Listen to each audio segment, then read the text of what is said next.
Porto e Negócios. Apoio Eldorado Brasil. BTP Brasil Terminal Portuário. Acreditar e inovar. Unimed Santos, cada dia mais completa para você. Modal GR. Tecnologia, inovação e resultados. E Praticagem de São Paulo. Segurança, tecnologia e produtividade a serviço do Brasil.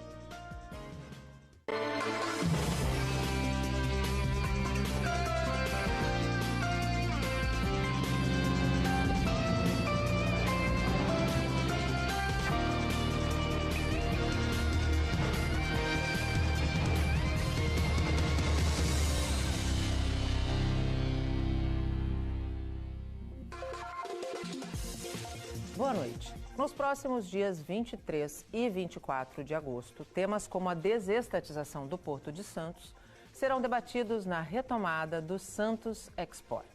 E é sobre este importante evento que vamos conversar no Porto e Negócios de hoje. Aqui comigo no estúdio está Casimiro Técio, diretor de assuntos portuários do Sistema Santa Cecília de Comunicação.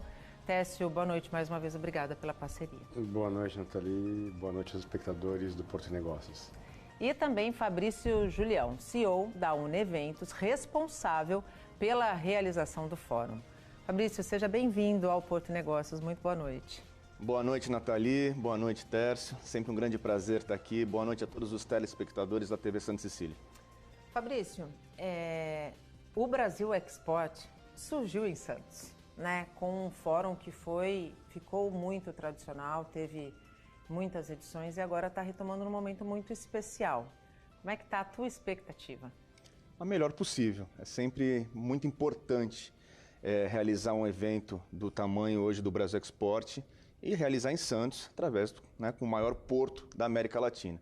Começamos aqui, construímos uma história a respeito especificamente do Porto de Santos. Fizemos a criação dos eventos regionais a partir do ano passado, que eu acho que foi um grande divisor de águas aí com Norte, Nordeste, Centro-Oeste. E agora a retomada do Santos, porque o Porto de Santos precisa. O Porto de Santos tem uma pauta própria, o Porto de Santos precisa realmente discutir assuntos muito específicos, né, dos seus interesses, ainda mais num momento tão importante, que é o momento aí que começamos aí a falar sobre desestatização, conforme você já anunciou, né? Desestatização, inclusive, deve nortear os debates nos dias 23 e 24.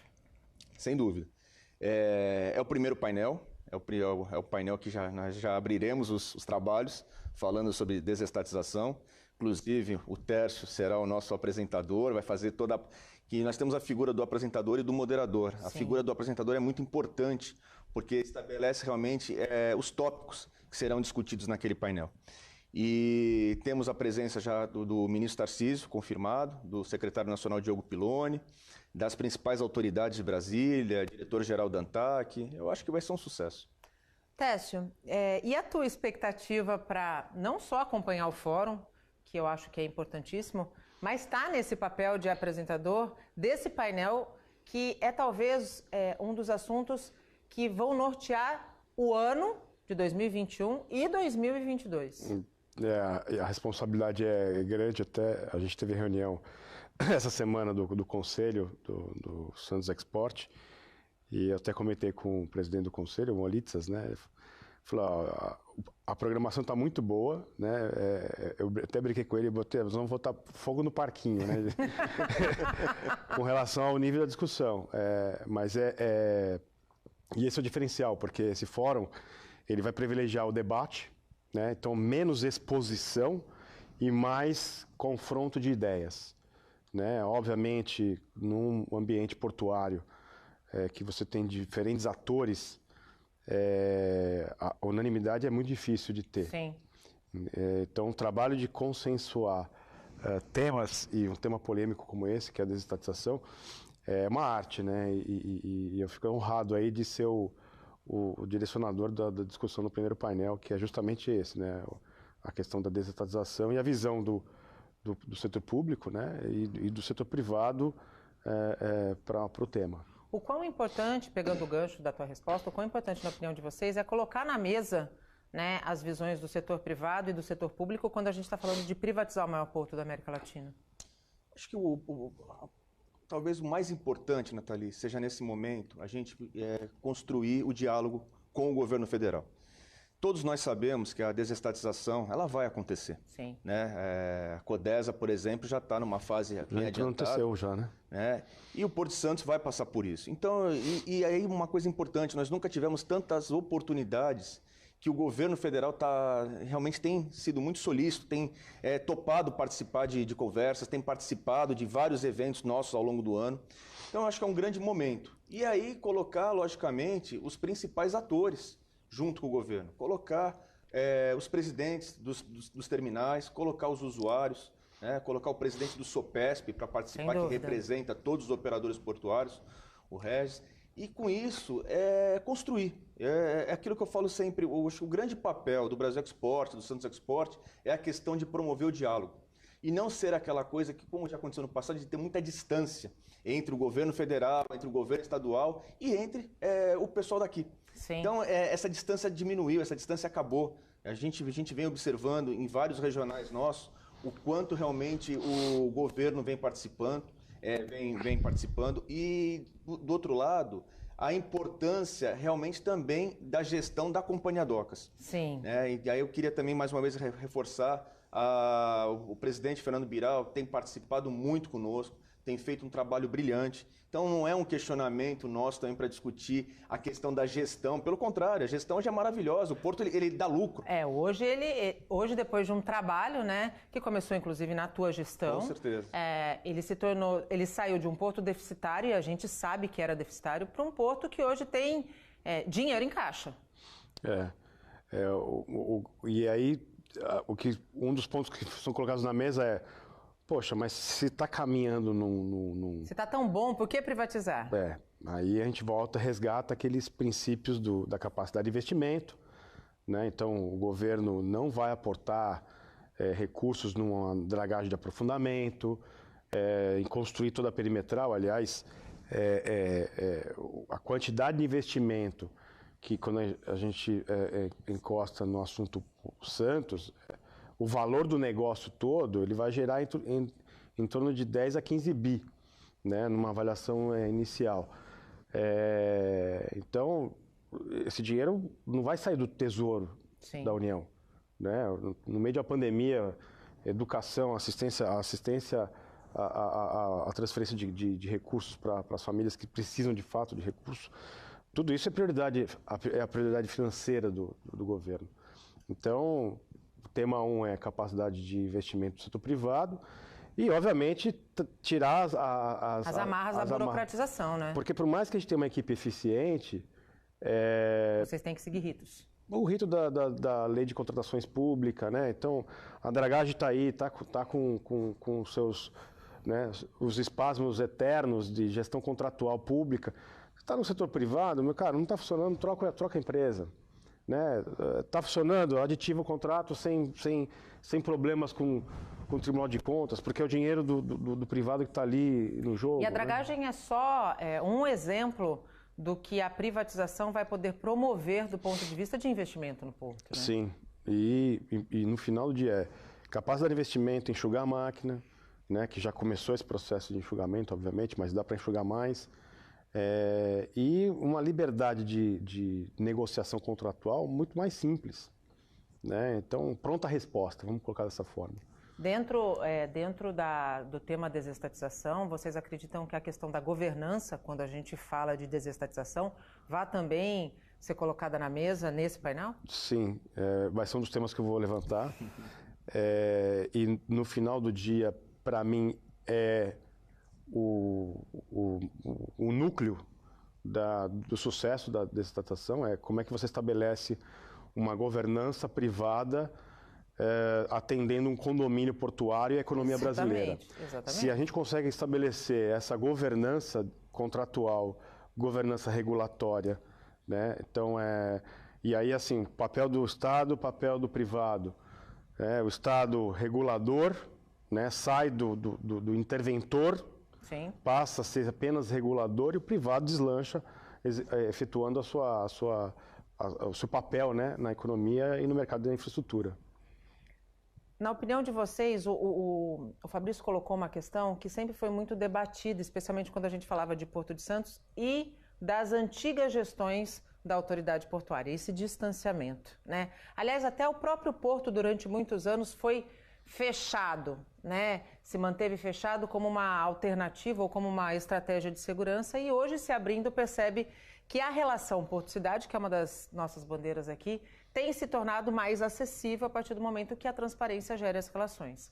Quando a gente tem em Santos, Fabrício, o ministro da Infraestrutura, o secretário nacional de Portos, sentado à mesa conversando com quem de fato faz o porto acontecer, né, que são os terminais. A gente tem terminais em áreas públicas, mas a gente sabe que o maior investimento são dos terminais privados.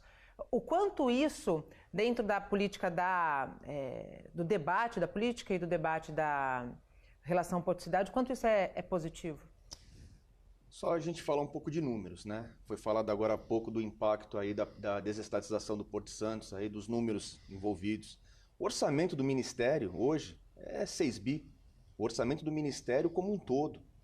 Então, é óbvio que o governo não tem dinheiro para poder investir naquilo que é de extrema importância. E aí, de extrema importância, não é também para Santos. Sim. Ou para o Porto de Santos. Para o Brasil, né? É para o Brasil. E tem um detalhe muito importante, que às vezes a população, a cidade, entrando um pouco nessa relação Porto-cidade. A população às vezes não consegue enxergar a importância realmente do Porto de Santos. Sim. O Centro-Oeste não para de bater recordes. Sim. Eu voltei, tem 15 dias de Rio Verde, por exemplo. Agronegócio, né? O agronegócio vai dobrar a sua produção nos próximos 10 anos. Números aí, de certa forma, até conservadores. Por quê? Porque existe um consumidor que, se triplicar, ele vai comprar toda a produção, que é basicamente o mercado asiático, a China. Sim, a China.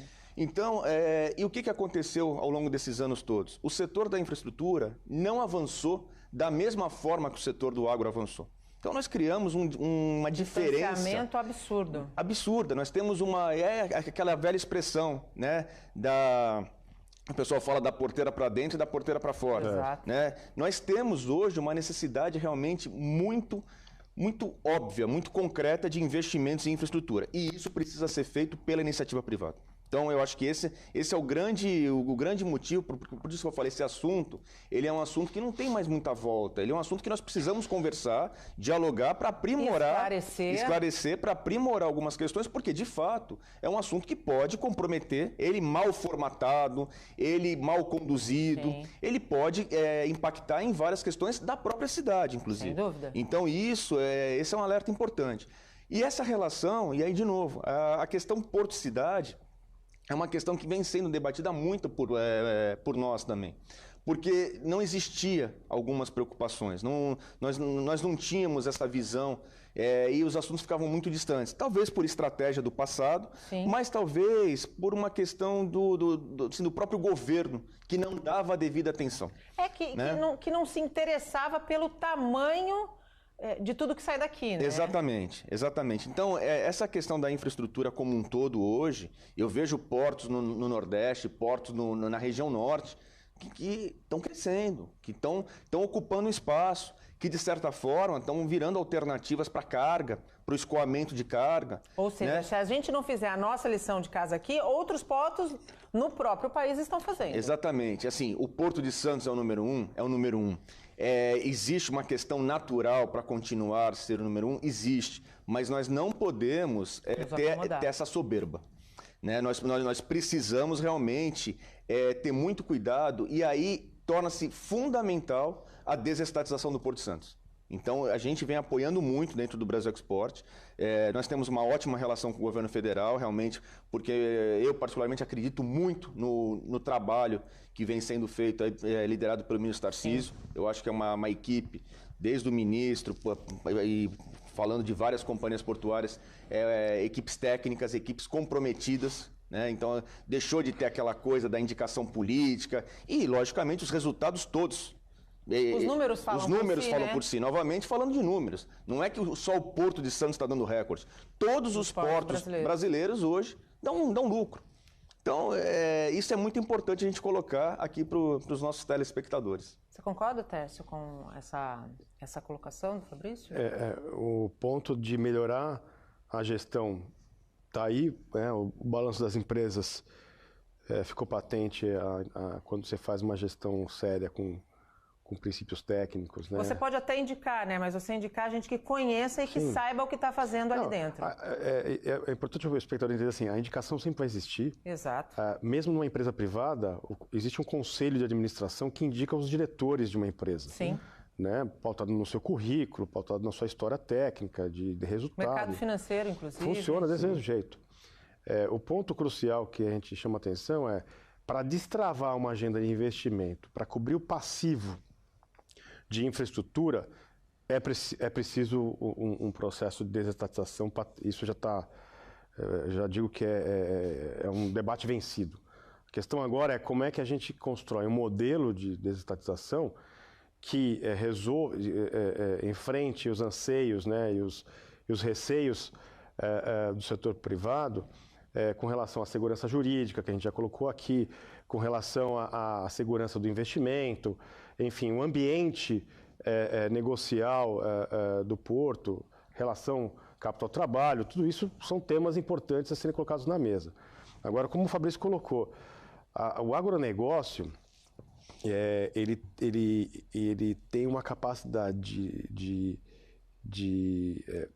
autoinvestimento e de bater recordes de produção muito em função de produtividade. Quando a gente fala desses números, não é só um número da quantidade de plantação, da quantidade de produção, mas é da produtividade do agronegócio. Então, hoje, um fazendeiro, ele administra o seu negócio com drone, com tecnologia. Quando a gente fala do com automação. Quando a gente fala do Porto 4.0, né, do Porto automatizado, a indústria, o agronegócio já está... O agrotech. O agrotech. O agrotech já há muito tempo. Né? Então, a precisão do defensivo agrícola, a precisão da semeadura, o monitoramento dos lotes, a guarda, né, a conservação do produto pós a colheita, tudo isso dá um ganho de produtividade. E hoje o fazendeiro, ele trada, né, ele negocia a sua produção com o olho na Bloomberg, com o olho no broadcast. Né? Então... na verdade, assim, o agronegócio está ensinando a gente como a gente deveria tratar o nosso negócio portuário, mais ou menos assim. Na verdade, o agronegócio bateu na mesa, meu cara, eu preciso que vocês se mexam aí, né? Então, esses recordes em todos os portos brasileiros estamos produzindo. Agora... E vocês? Como é que a gente escoa? É mais ou menos isso. É isso que está acontecendo e, de fato, o capital privado entrando, investindo, é o que vai destravar essa agenda de investimento. A gente faz um rápido intervalo e volta já.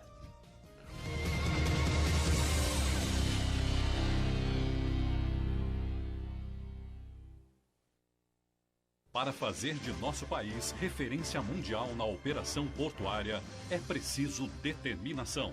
Sabendo onde queremos chegar, elevamos o padrão de excelência do Porto de Santos com operações altamente produtivas e sustentáveis. A BTP acredita no potencial da região e conta com a garra e persistência de sua gente para inovar e alcançar os resultados que nosso país merece.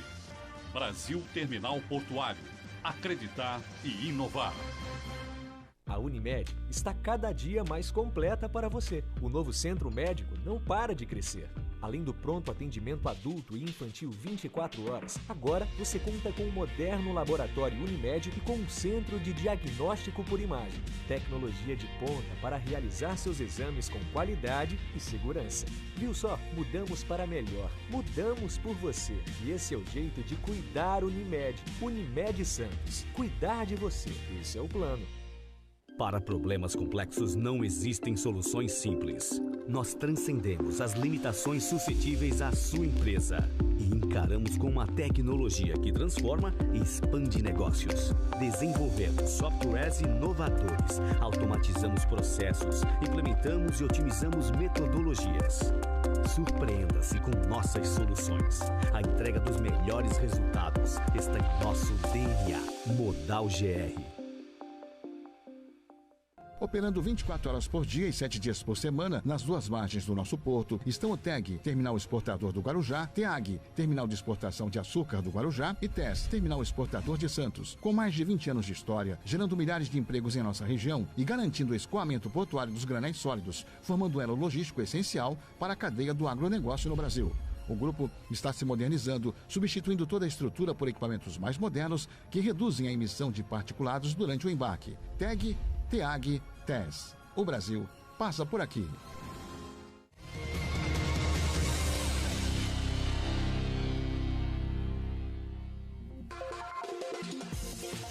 Estamos de volta e abrimos este bloco com o quadro Direito Portuário. Hoje, o advogado Marcelo Samarco fala sobre os clubes de P&I, que, em português, significam clubes de proteção e indenização. Associações multas de seguros acionadas em caso de acidentes marítimos. Direito Portuário, com Marcelo Samarco. Apoio Greenport Certificação Ambiental. Olá, no quadro de hoje falaremos sobre a figura dos clubes de proteção e indenização, ou clubes de P&I, e a respectiva atuação no mercado. Os clubes de P&I são instituições independentes de proteção mútua e sem fins lucrativos, constituídas por grupos de armadores que se reúnem e se cotizam com o objetivo de cobrir riscos inerentes à atividade de transporte marítimo. A grande maioria dos clubes de P&I tem sede na Europa, com alguns localizados na Ásia e um nos Estados Unidos, e atualmente são responsáveis pela cobertura de mais de 90% da frota mercante mundial, o que revela a importância dessas instituições para a manutenção da atividade de transporte e comércio internacional de cargas no mundo inteiro. Em resumo, a cobertura de P&I abrange a responsabilidade civil dos armadores por conta de danos provocados por acidentes com outras embarcações, colisão e danos a terminais e estruturas portuárias, perdas e avarias de cargas, poluição ambiental, morte ou lesão corporal de tripulantes, entre outros. Além disso, os clubes de P&I investem maciçamente em treinamentos, cursos, estudos voltados à prevenção de acidentes e sinistros e também cooperam na elaboração e atualização de normas que visam a segurança da navegação. Na prática, os armadores associados pagam contribuições anuais destinadas à liquidação de sinistros, custos de administração, bem como para formar uma reserva destinada ao resseguro para a cobertura de sinistros de maior valor. Como não há finalidade de lucro, o excedente arrecadado pelo clube de P&I no ano anterior é em parte repassado aos associados no ano seguinte, mediante uma dedução na contribuição anual. E além disso, esse valor excedente é utilizado para investimentos em reservas financeiras, para a liquidação de futuras ocorrências. Se de um lado não há finalidade de lucro, os clubes de P&I também não absorvem prejuízos. No caso de um eventual resultado financeiro negativo, os associados são convocados para pagamento de contribuição extra proporcional, suficiente para sanar o déficit em caixa e garantir o equilíbrio financeiro da instituição. Em termos jurídicos, a relação entre P&I e armador é associativa e rege-se de forma estatutária, cabendo destacar um traço marcante e fundamental dessas coberturas, que é a cláusula associativa Pay to be Paid.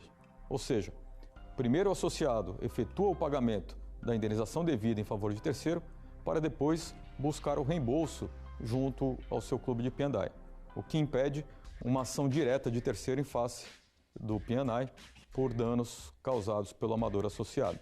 Inclusive, a Justiça brasileira já reconheceu que o clube de P&I não pode ser acionado diretamente por terceiro e também não responde solidariamente por sinistros provocados pelo seu associado. Ficamos por aqui e nos vemos numa próxima semana. Até lá!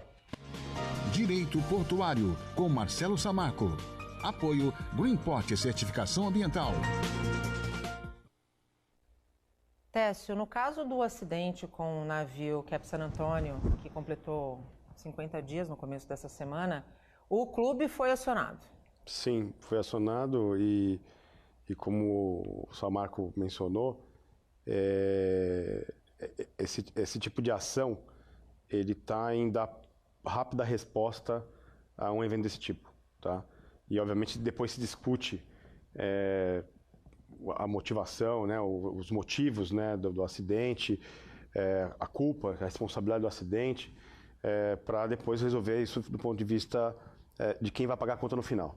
Né? Então, há um acionamento do clube de P&I. Até para a agilização dos reparos, isso, uma então, resposta mais rápida. Nessa altura do campeonato, já foram feitos o orçamento das intervenções a serem feitas no sistema de atracação da DERSA, das balsas, né? O próprio armador já fez esse gesto, e o clube vai selecionar ali os reparos, ou seja, quais são as empresas que vão executar os reparos.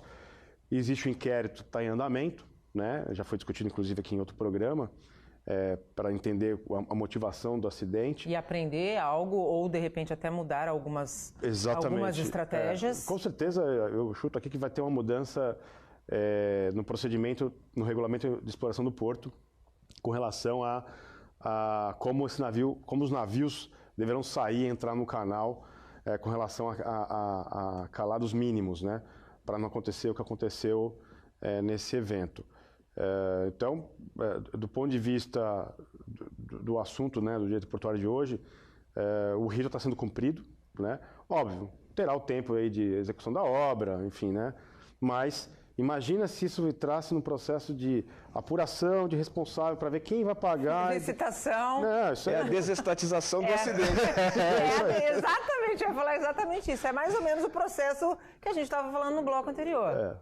É isso mesmo. Então, nítido como água cristalina.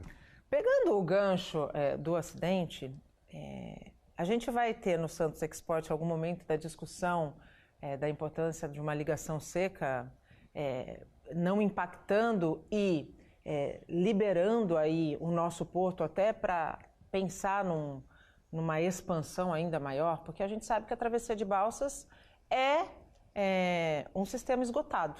A gente não consegue ampliar a travessia de balsas. Vemos nossa programação para a formação de rede nacional obrigatória. Voltamos em instantes.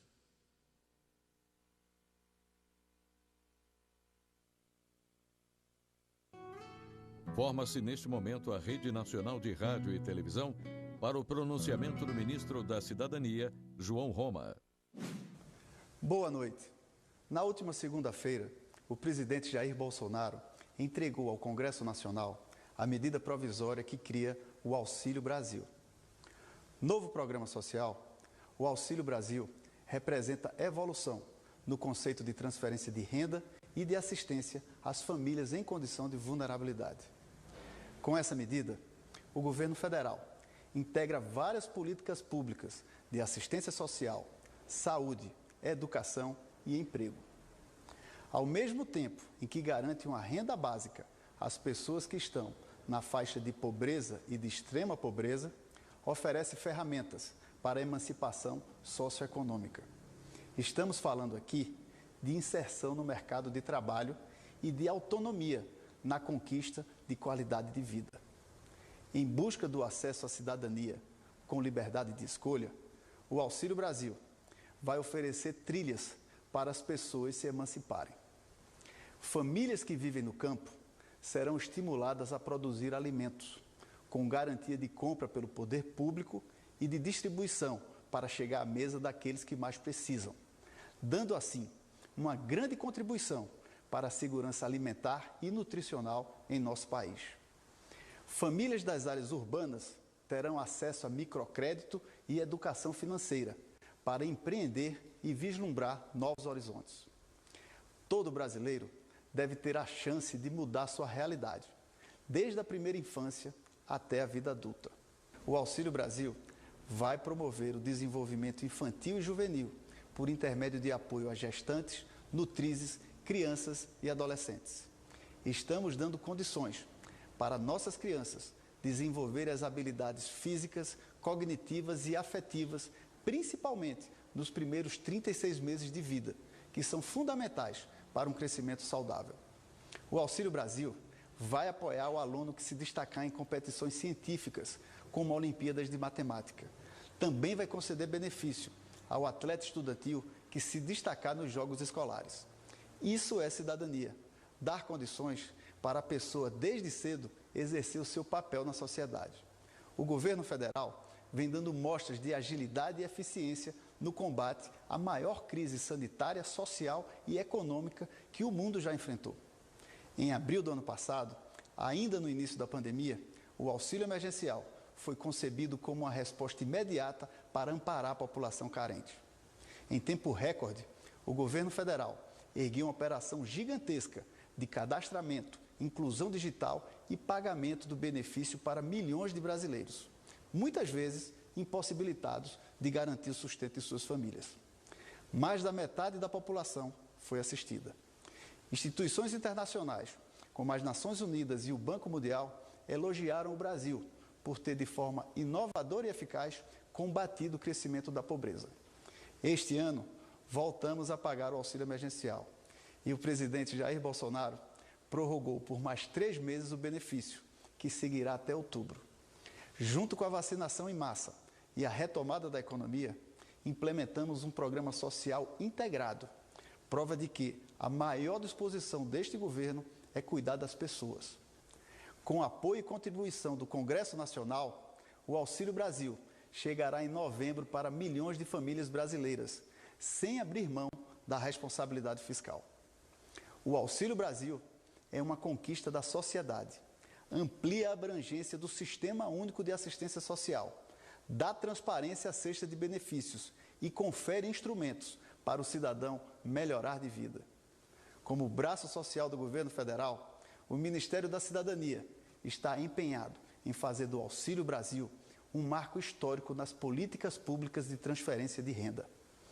A economia e a área social são 2 faces da mesma moeda. A busca por um país mais justo significa dar oportunidades a cada um dos brasileiros. Não deixaremos ninguém para trás. Muito obrigado.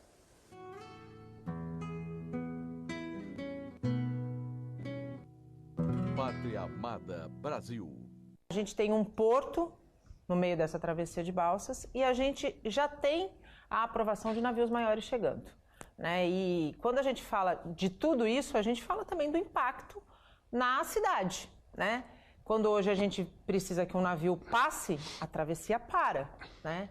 A gente vai estar em algum momento no Santos Export debatendo essa questão, Fabrício?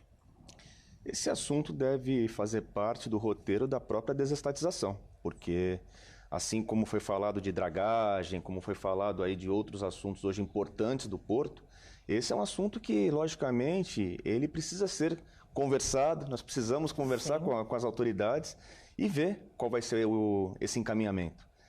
Eu, particularmente, eu sempre sou a favor, sempre me perguntam assim, em alguns lugares, se é a favor da ponte, do túnel, eu falo, sou a favor do acesso.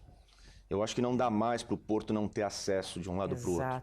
Então, respeitando, né, e aí como ponto principal, a questão técnica. Então, claro, também assim, sou a favor aos acessos, porém de forma técnica. Então, precisa ter realmente viabilidade técnica. Mas, se futuramente nós tivéssemos 2, 3, 4 tipos de ligação, por quê? Então, eu acho que é uma conversa importante que precisa ser colocada no assunto sobre desestatização. Porque, com certeza, o consórcio, o grupo internacional, quem ganhar esse processo, esse vai ser, talvez, seja o principal tópico de investimento inicial, junto com dragagem. Não acredito que um consórcio assuma um porto, né, que exista investimentos graúdos do ponto de vista de gestão, de uma série de coisas, e o porto continue com problema, né, com a balsa atravessando de um lado para o outro, sujeito a acidentes. Agora, de novo, a relação porto-cidade. Tem uma coisa que a gente também costuma não falar, mas é o problema como um todo, porque nós temos hoje, principalmente nos finais de semana, uma quantidade gigantesca do turista que aluga um stand-up e resolve atravessar de um lado para o outro, né? Nós temos a segurança da navegação, a segurança da navegação. Então, esse é um tema muito importante e entra na pauta de relação porto-cidade. E precisa ser discutido, né, Tess? Porque se a gente for pegar outros portos do mundo, a gente sabe que a ligação por túnel é uma realidade, e é uma realidade que se mostra muito assertiva quando a gente pensa nos propósitos de expansão, de competitividade dos portos ao redor do mundo. Eu acho que eu queria... esse debate está interessante porque tem um princípio, quando a gente coloca a relação porto-cidade na mesa, que é quanto custa a relação porto-cidade para o caixa do porto. E aí você tem que ter um executivo por trás de uma decisão de se vai fazer uma obra ou outra, entender que é função do porto cultuar e melhorar essa relação. Como é função também do prefeito que coordena uma cidade, que administra uma cidade, ter o mesmo tipo de postura. Com certeza. E esse gesto não é esperar o gesto do outro para você executar. Esse gesto tem que ser nato das duas partes, né? E, obviamente, todos os atores que estão no meio dessa relação, seja a Câmara de Vereadores, o Ministério Público, organizações não governamentais, enfim.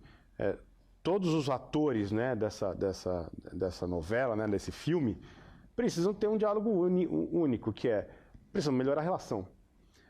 Você ligar as margens vai melhorar a relação com o cidadão? Vai melhorar eventuais trocas de mercadorias entre as margens? E aí, a saber, container, né? Deixar bem claro para o espectador que a commodity não vai andar entre margens. Se alguém em algum lugar falar isso... mentira? No mínimo tá prevaricando do ponto de vista técnico, né? Porque a commodity vai chegar e vai direto para um terminal, seja pela margem esquerda, seja pela margem direita, ao seu terminal de destino, né? E na importação a mesma coisa. Então, você tomar essa decisão, e nós entrevistamos aqui o presidente do Porto de Long Beach, né, o presidente da Associação Americana de Autoridades Portuárias, e a relação da autoridade portuária, seja ela pública, seja ela privada, com o cidadão que está no entorno portuário, com o trabalhador portuário, com o prestador de serviço e com o cliente mesmo, com o dono do terminal, com o armador, enfim, com todos esses atores dentro da comunidade portuária. E quando eu menciono isso, eu digo, eu não posso castigar o usuário do porto para resolver todos os problemas sociais da região, mas eu posso entender. Eu não posso agir à revelia dele. E mais qual é a parcela que o porto pode colaborar com a cidade e vice-versa, né? Então, uma pauta aqui, já antecipando o pinga-fogo do Santos Export, a questão da desoneração tributária em cima do porto. Sim. Né? Então, assim, o porto hoje é responsável pela maior parcela de arrecadação de imposto na cidade. E nós já discutimos isso aqui. Então, discutir em relação à porto-cidade não é, vamos dar as mãos, qual que é a agenda tributária dos municípios com o porto, as agendas dos estudos de impacto de vizinhança, e, ao mesmo tempo, o que o porto está fazendo para melhorar essa relação, né? Então, isso tudo é maturidade. E como o município tem investido o recolhimento desses impostos que vem do porto. Exatamente. Tudo isso é transparência, é maturidade na relação, é governança. É governança, sem dúvida nenhuma. A gente vai para um rápido intervalo. No próximo bloco a gente aborda a questão da Covid, como o tema vai fazer parte das discussões do Santos Export. Não saia daí, até já.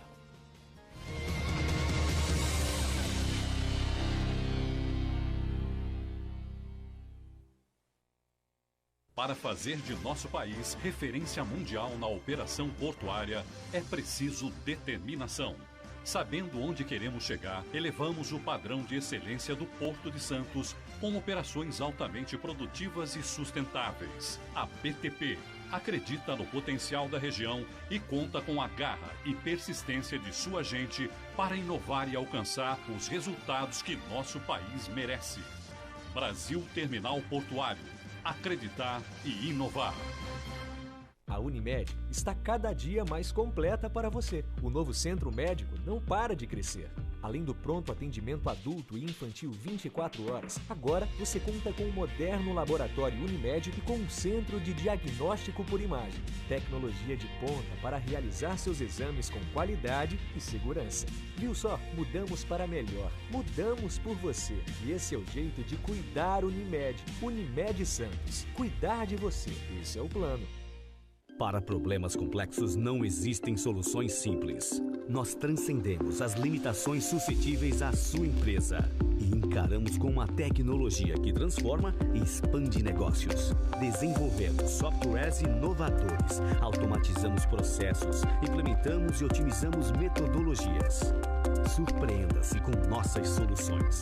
A entrega dos melhores resultados está em nosso DNA. Modal GR.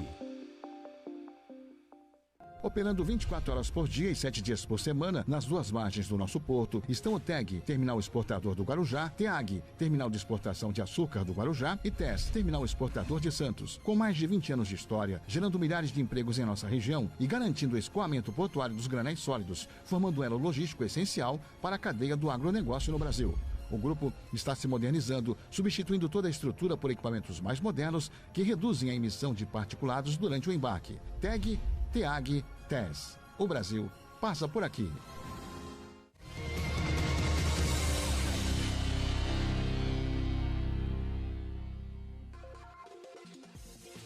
Estamos de volta e chegamos ao último bloco do Porto e Negócios. Hoje falamos da retomada do Santos Export, que acontece nos dias 23 e 24 de agosto e terá a cobertura do sistema Santa Cecília de Comunicação. Comigo aqui no estúdio, Casimiro Tessio, diretor de assuntos portuários do Sistema Santa Cecília de Comunicação, e Fabrício Julião, CEO da Uneventos, responsável pela realização do Santos Export.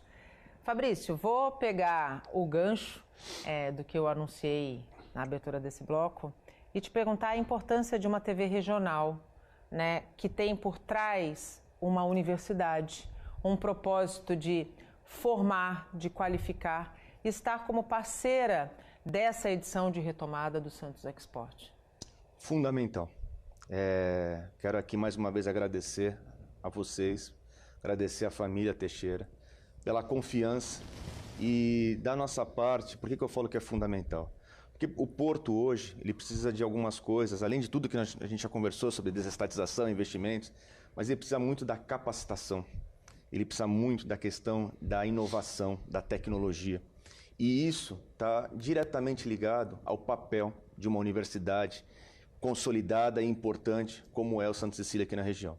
Então, eu sinto muita sinergia entre o que o Santos Export hoje representa, que é justamente esse movimento de diálogo entre a comunidade portuária e as autoridades de Brasília, mas com essa relação construída aqui com o sistema, nós trazemos a questão acadêmica, a importância acadêmica, a importância da inovação, a importância e aí discutir qualificação. Sim. Muito importante. A gente estava falando sobre a importância do porto, né? O porto tem uma importância hoje na economia da região.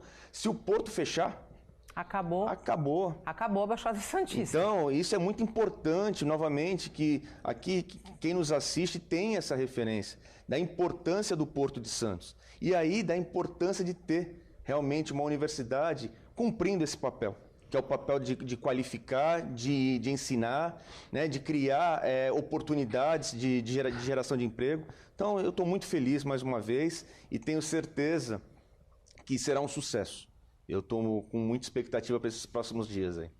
E Tessio, quando a gente fala da importância da qualificação, da formação, a gente vive um momento muito particular no planeta, né? Que, graças a Deus, a vacina está aí, né? Embora o nosso país ainda esteja muito aquém do que os especialistas em saúde dizem ser seguro, que é a busca da imunidade coletiva, mas a vacinação começou, né? E a gente já tem aí um cenário muito diferente e uma esperança e uma expectativa de uma retomada. E nessa retomada, as relações de trabalho não vão mais voltar a ser como eram, né? Muita coisa mudou, né? O teletrabalho, né? O home office, as reuniões por videoconferência, que por um lado aumenta a produtividade da agenda, mas por outro às vezes tira um pouco de atenção ou desgasta a agenda diária das pessoas, né? Eu mesmo me enfio às vezes num dia de trabalho e uma atrás do outro, né? Isso acho que veio para ficar, né? Eu acredito que durante o processo de pandemia as famílias ficaram mais próximas também, a relação dentro da casa mudou, né? Algumas separações aconteceram. Muitas. Vou te dizer que muitas. Nunca foram registrados... Nosso jornalismo já fez matéria. Nunca foram registrados tantos divórcios como nesse 1 ano e meio de pandemia. Mas, assim, acho que a palavra tolerância talvez seja uma das palavras utilizadas aí durante o processo, né? Sem dúvida. Então, a mudança do que vai ser o novo normal para o Porto, para os eventos, né, Fabrício? Eu acho que é a qualificação do público presencial, né? Você vai realmente, se existe a necessidade da tua presença física. Liberdade de acesso, porque também, ao momento que você coloca tudo em plataformas digitais, você dá mais acesso à informação, né? O próprio sistema de ensino também hoje é híbrido, né? Você faz parte em EAD, presencial e do remoto. Faz parte presencial. Então, tudo isso veio para melhorar. Custos, né? Imagina, eu ia às vezes em algumas reuniões, quanto custa uma reunião dessa? Em passagem aérea, em deslocamento, hospedagem. Tudo bem que aí as companhias aéreas vão querer me matar, os donos de hotel também vão querer me matar. Mas... Enfim, Mas eu acho que a gente também qualifica esse público e tem a oportunidade, como em qualquer crise, de desenvolver estratégias que potencializem o seu negócio. Sim. Existem alguns princípios de gestão que enfim, uma sopinha de letra em inglês, mas antes da pandemia existia um conceito de vulnerabilidade, principalmente de vulnerabilidade. Hoje o conceito é de eventos extremos. Então, assim, uma coisa é o seu negócio estar vulnerável a alguma mudança disruptiva. Outra coisa é algo acontecer e todo um mercado ser rompido, né? Por exemplo, o mercado de restaurantes, né? Hotelaria, serviços, enfim, praticamente muita gente quebrou. Foi a pandemia. Não foi um concorrente. Exatamente, foi a pandemia. Foi um evento extremo. Então, hoje em dia, quando você faz um planejamento de negócio, tem que olhar para esses eventos extremos. Que tipo de negócio a gente vai desenvolver considerando esses eventos extremos, né? Nós estamos passando aí com incêndios na Califórnia, na Grécia, obviamente... No Canadá, ondas de calor absurdas. Aqui em São Paulo, né? No Brasil, uma onda de frio. Isso tem um endereço, claro, é mudança climática, né? Então, o que cada negócio, o que cada cadeia produtiva está fazendo para se adaptar a esses extremos climáticos, né? Não dá para dizer que a conta vai chegar e a gente não vai saber. Não. Falando mais cedo do agronegócio, o café, ele desceu de latitude, né? Então, o café está indo para o sul. O agronegócio de ponta, ele busca híbridos, né? De soja, de algodão, de madeira, de tudo. Sempre buscando adaptação à melhor safra. Então, você sempre tem investimento em tecnologia no agronegócio, buscando o melhor híbrido, melhor planta, DNA de planta para aquele terreno, para aquele clima. E já está sendo considerado o aquecimento de uma região, secas prolongadas. Estamos enfrentando mais uma seca, né? Em 14 nós tivemos uma seca que parou a navegação na Tietê-Paraná, na hidrovia. Agora nós estamos aí também com esse cenário semelhante ao de 14. E antes de 14 foi 2001.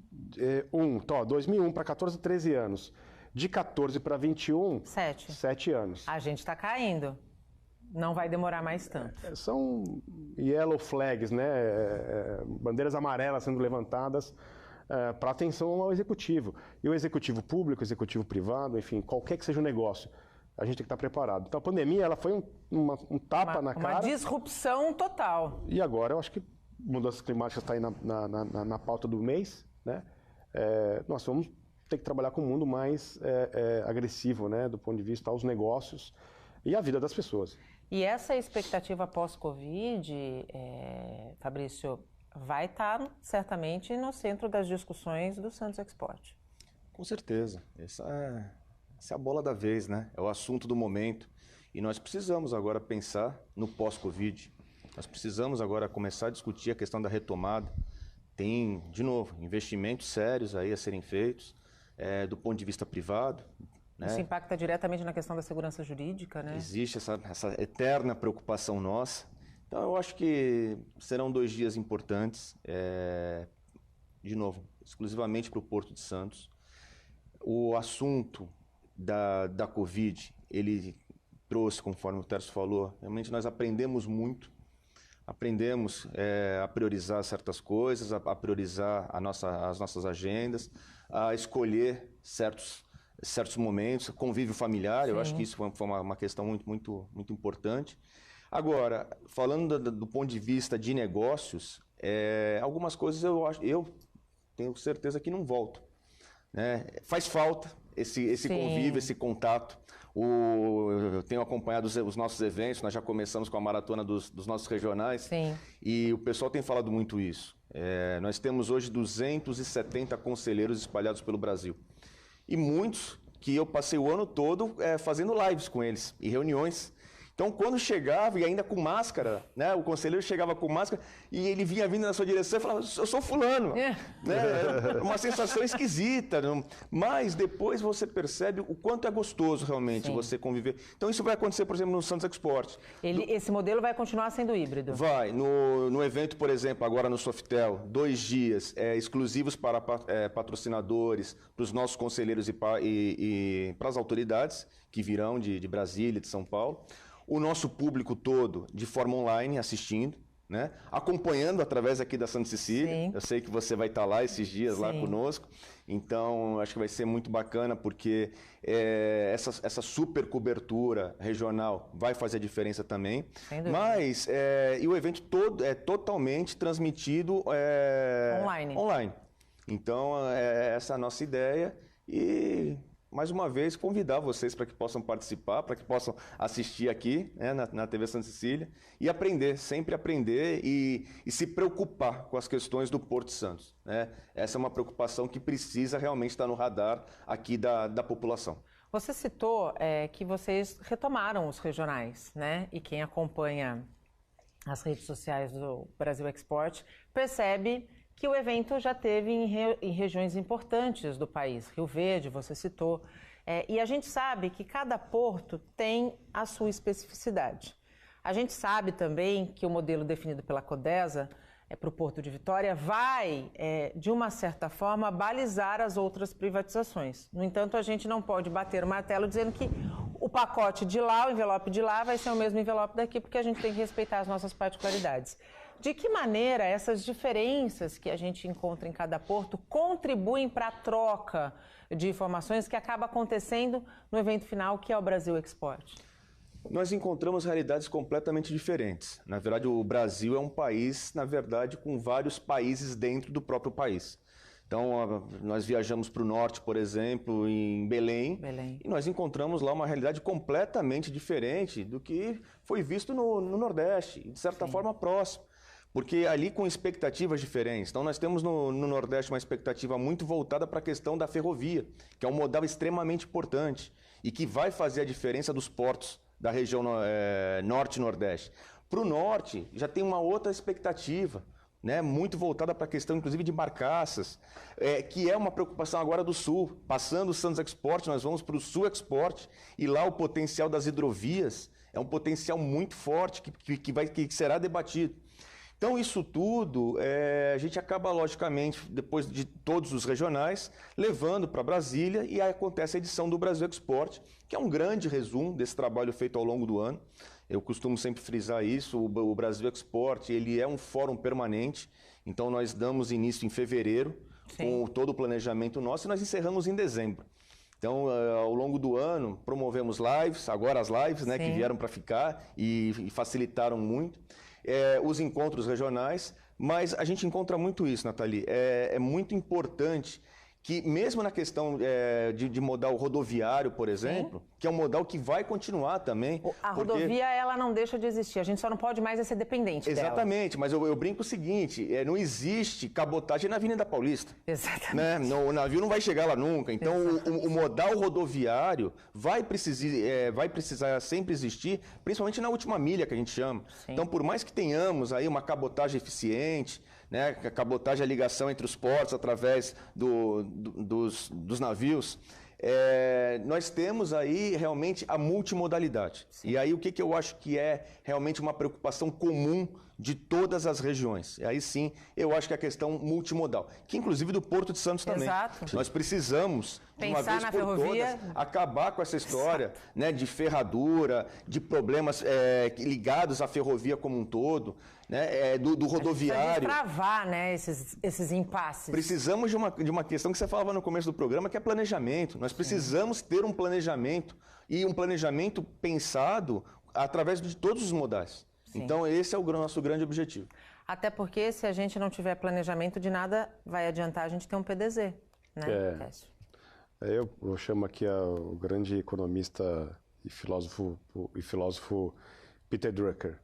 Ele tinha uma frase que planejamento de longo prazo começa pelas boas decisões do presente, né? Então, e tomar decisão no presente é ter planejamento, né? Então, o PDZ foi um belo instrumento, criticado por algumas figuras públicas aqui em Santos, na época que a gente elaborou ele, desde o início da gestão, e tá aí o exemplo, né? Assim, a clusterização, a reorganização dos terminais, ficou patente a qualidade do trabalho, feito pela equipe do Bruno Stupero, lá da Diretoria de Novos Negócios e Regulação, Desenvolvimento de Negócios e Regulação,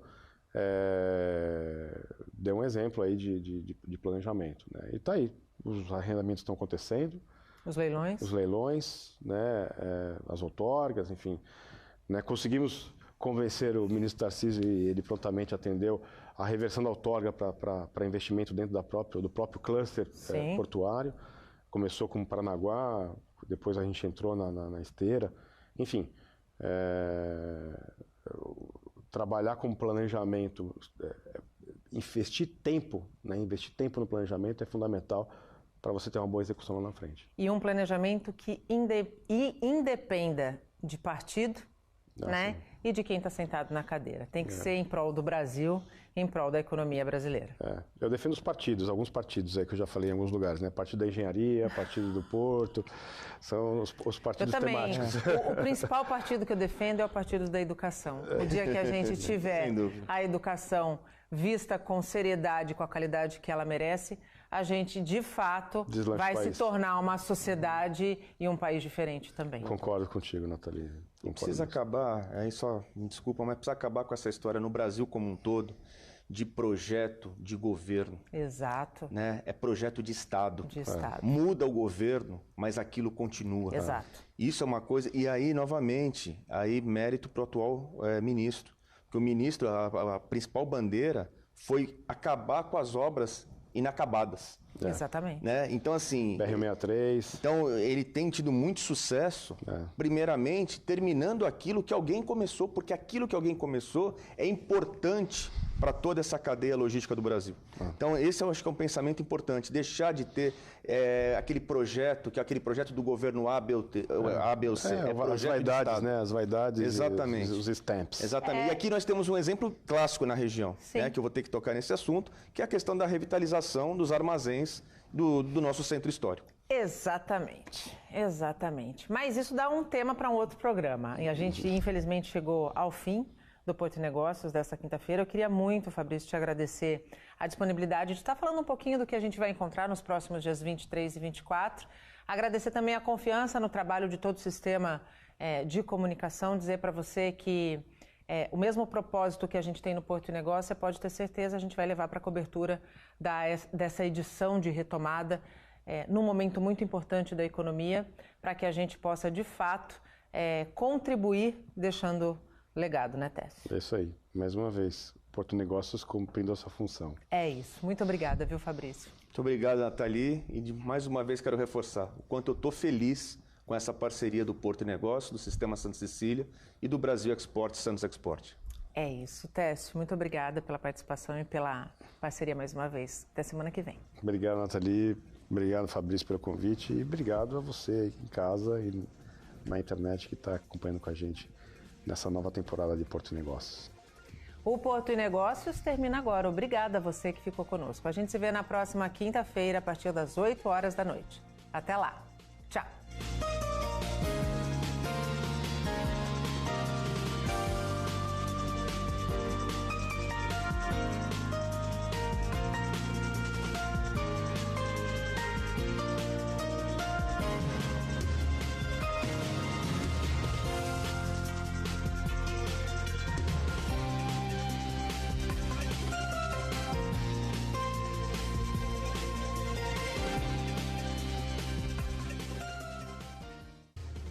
Porto e Negócios. Apoio Eldorado Brasil. BTP Brasil Terminal Portuário. Acreditar e inovar. Unimed Santos, cada dia mais completa para você. Modal GR. Tecnologia, inovação e resultados. E Praticagem de São Paulo. Segurança, tecnologia e produtividade a serviço do Brasil.